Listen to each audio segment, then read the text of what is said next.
In today's video, I'm going to show you how to remove a background from an image inside the Canva app. Very easy, guys, very simple. Let's click on the plus sign on the lower center of the screen after, of course, we log into Canva.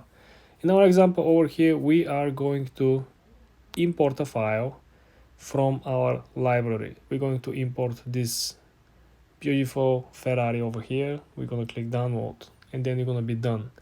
When we have the image over here in Canva, all we gotta do to remove the background is to click on the upper right corner.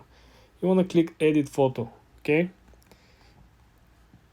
When the edit photo launches, you have a new settings menu section underneath the photo. You wanna click on effects. When you're at effects, now all we gotta do is to click remove background, and this is how you're going to remove the background of your image, guys. Very simple, very easy inside the Canva app. For more tips like this, guys, subscribe and like this video.